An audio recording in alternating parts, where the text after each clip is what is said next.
The 1981 Ashes series went down in history as one of English cricket's finest hours. Catch the first day of the 5th Test now on ESPN Classic. It's Test match history. Oh, beautiful stroke, beautiful stroke. And he's done it.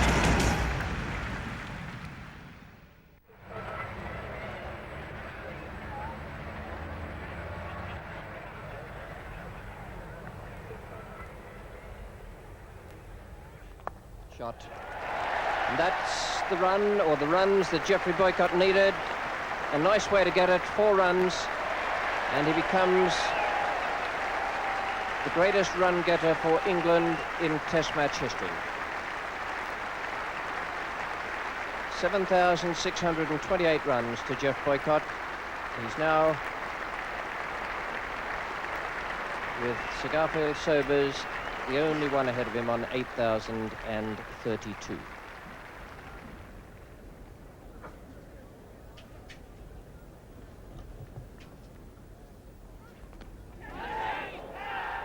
The shout there is for a catch, and he's given it. Ken Palmer has given it, but Boycott didn't bother looking. He just waited to see if Marsh would signal that he'd caught it, and as soon as he was satisfied, Geoffrey Boycott went without bothering to look at Ken Palmer.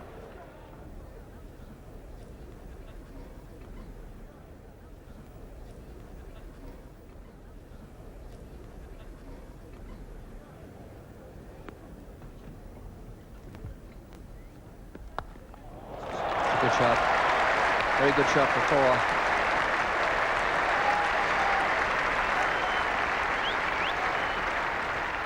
4. Beautifully punched away there off his toes by Graham Gooch. Very powerful player off his legs here, and this is a full half volley. And he really makes no mistake there. Beautifully balanced, perfect timing. Hasn't been the swing there for Dennis Lilly this morning. He's been pitching around about middle and leg, but the outswinger hasn't quite been working. That's close. Yes. Well, he missed Boycott, but he got Graham Gooch. And that's a good piece of bowling. That darted back very, very sharply from just outside off stump. Gooch is gone for 10, and England 21 for 2.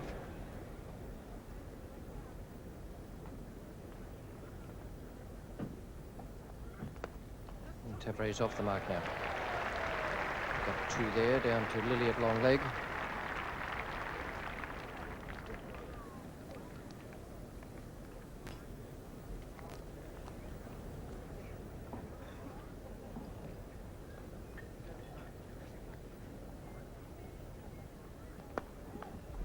Runs again for TAVARÉ, nicely kept down. Dyson running after it, and 2 to TAVARÉ.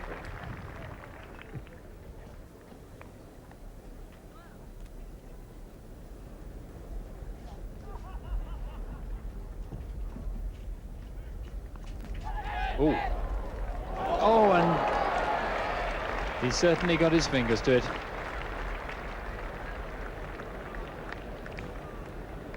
And bad luck indeed for Terry Alderman. David Gower out hooking in the first innings at Edgbaston, and very nearly went the same way there. Well, this is obviously the treatment the Australians are going to dish out to David Gower early on. You see how tucked up he is there. He doesn't really get inside the line, and this is a tremendous effort by Graham Wood. He just doesn't quite make it. So 27 for 2, but it could so easily have been 26 for 3 there.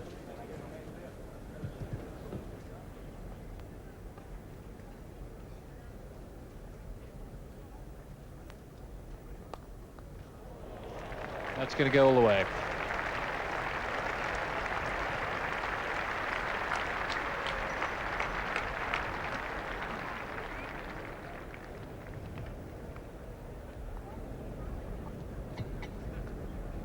Good bowling this again by Terry Alderman. The ball has certainly moved a little bit off the seam here this morning, which you would expect a new ball to do under these conditions. And both the Australian opening bowlers have bowled extremely well.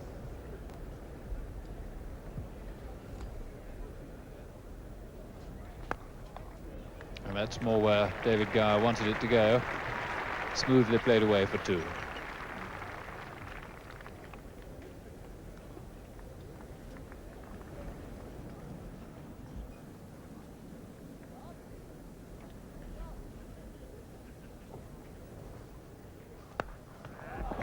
That's a long distance, the best shot he's played today. A really solid off drive. And the stroke of the morning. And one imagines Alderman will go to lunch, but at this end, Dennis Lilly is indeed being relieved by Mike Whitney from New South Wales and brought over here by the Northern League club Fleetwood. And so rather than call in Graham Beard or Trevor Chappell, who are in the touring side, this man Whitney is being called in. He's playing in his sixth first-class match, and here's his first ball in Test cricket to Chris TAVARÉ with England 38 for 2.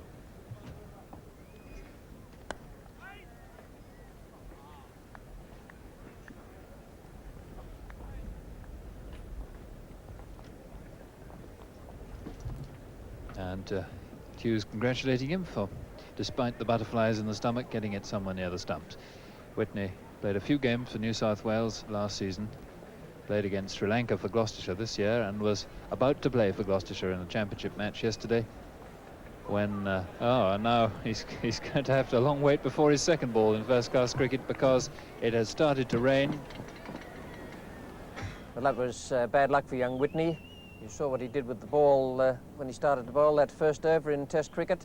And it must have been quite a letdown for him to have to go off the field. 43 minutes the players were off the field through that light rain, and just a touch of bad light as well, although it didn't really affect the resumption. Here's the third over bowled after the players came back. Whitney again has a chance now with David Gower, and in the commentary box with Peter Parfitt is Christopher Martin-Jenkins. Oh, and a drop catch by Wood, and very nearly caught at second slip, and Wood looks as though he's hurt himself.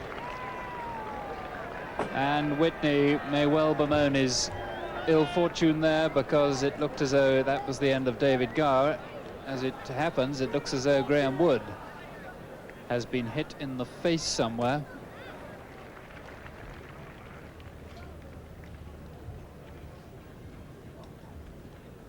Well, they say that if you're going to flash, flash hard, and Gower at least did that.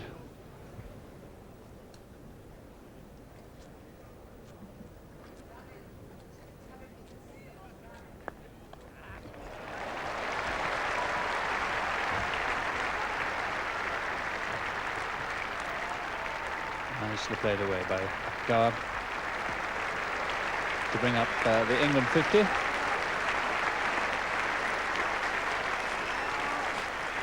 And these two have now put on 25.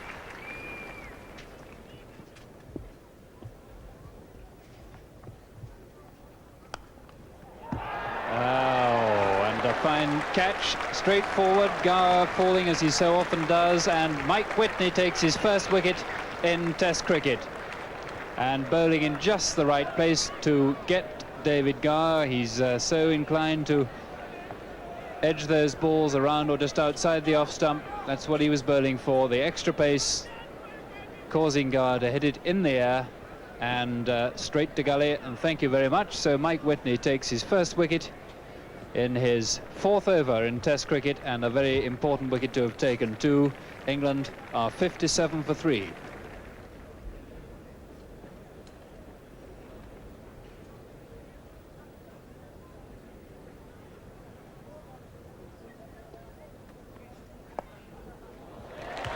Really off the mark.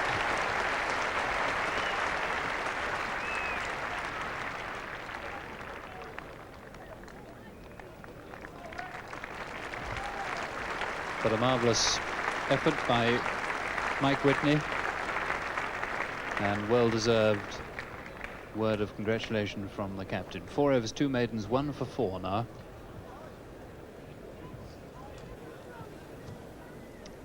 And England 59 for 3.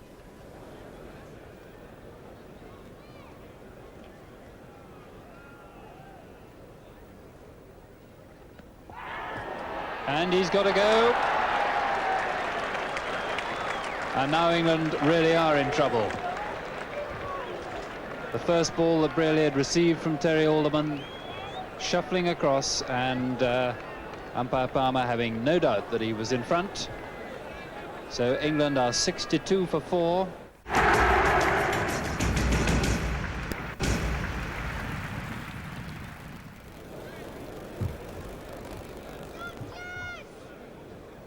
So Whitney to resume, now to Gatting. Nicely away over pitch ball, that's put away down to third man for 4. First boundary now to Mike Gatting, who's been threatening to find the edge.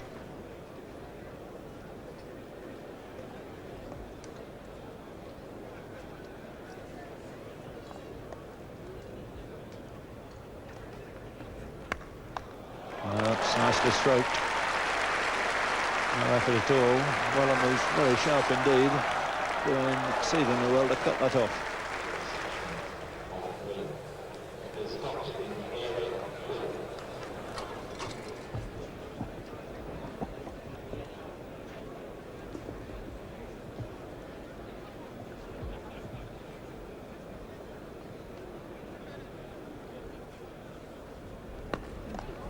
That's a good shot, forced off the back foot. A rare loose delivery there from Ray Bright.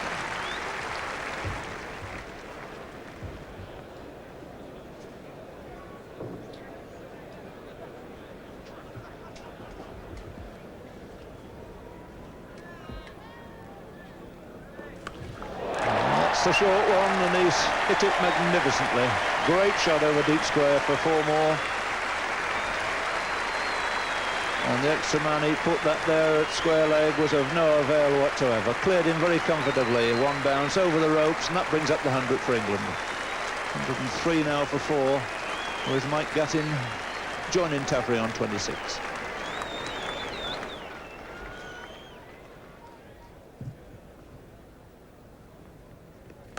Hooked again. And beautifully hooked past Wellham out at deep square.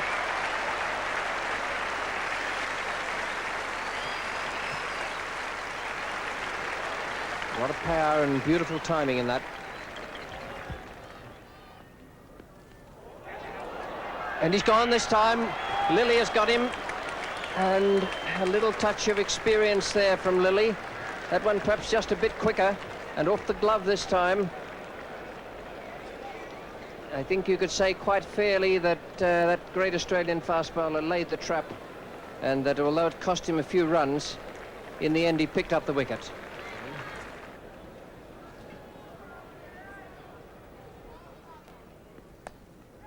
Oh, what a catch! What a catch by Ray Bright, and Lilly's on a hat-trick. Both of them goes for naught. And Raymond Bright, diving away to his left-hand side, has taken a sensational catch. Both of them out first ball, and England 109 for 6. What a day.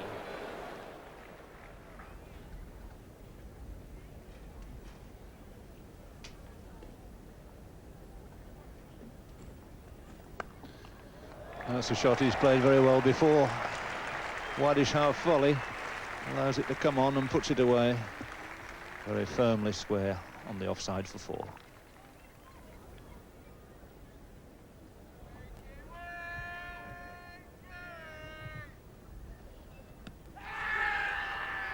Another confident shout going up, but presume no response from umpire Constant. Might just have got outside the off stump.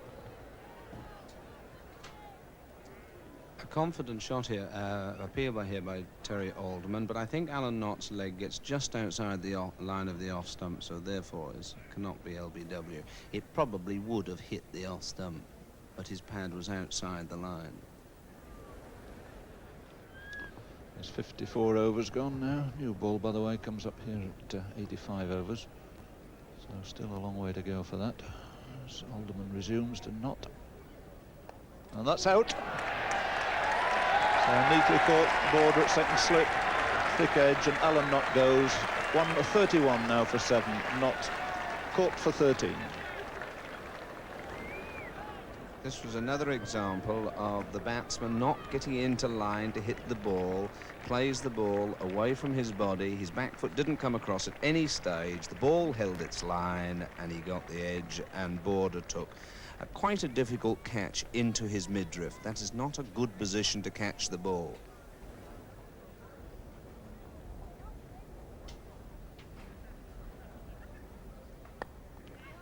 So Embury away, just tipped it away, past short leg for a single.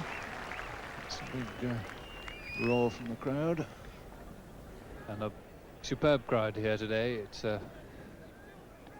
virtually full Old Trafford, and they are sitting stoically through disappointing performance by the home country, and also through some very slight drizzle at the moment.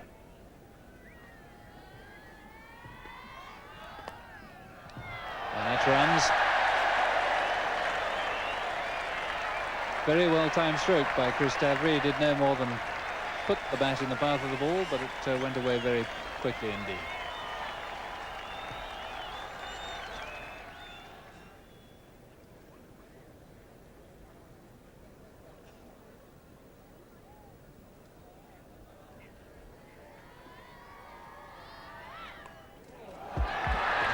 Yes, Alan Border taking his second good catch.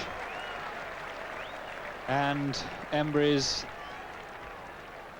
dismissal means that England are now 137 for 8, and that the amazing Terry Alderman has taken his 4th wicket, and moreover has now become the highest wicket taker by an Australian in a series in England. And he's off the mark. First runs in Test cricket for Paul Allott. And if they want the third, they could probably have got it, but TAVARÉ content to stay down that end. Interesting move this by Kim Hughes. He's bringing the fielders in after 3 deliveries.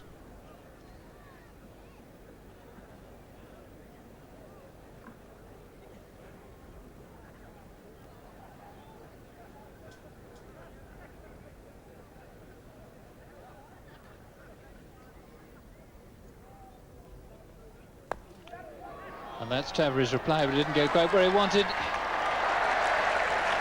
And very nearly run out by Lilly. But that is a very well-deserved 50 for Chris TAVARÉ, his first in Test cricket. And this huge Old Trafford crowd appreciating a really gutsy performance. Great concentration. 4 fours, 161 balls, 3 hours and 58 minutes.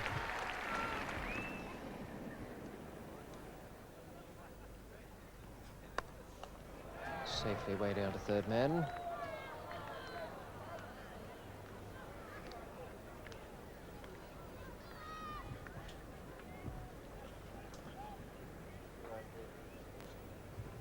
And I should think that the England captain might be under the impression that Chris TAVARÉ hadn't picked up his signals, that he'd prefer him not to throw his innings away at this stage.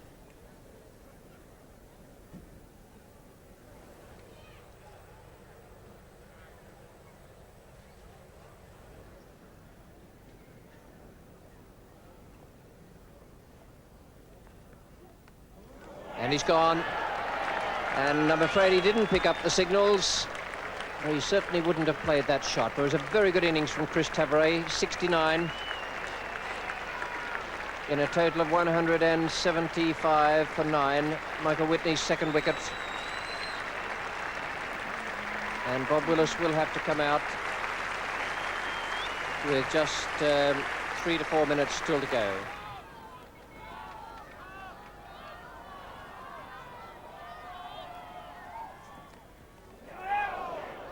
A great effort. I think that it carried to Kim Hughes and then bounced out when he hit the ground.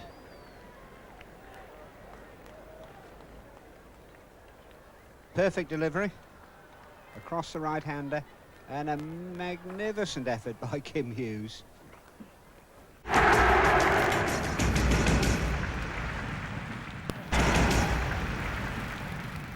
Welcome to the highlights of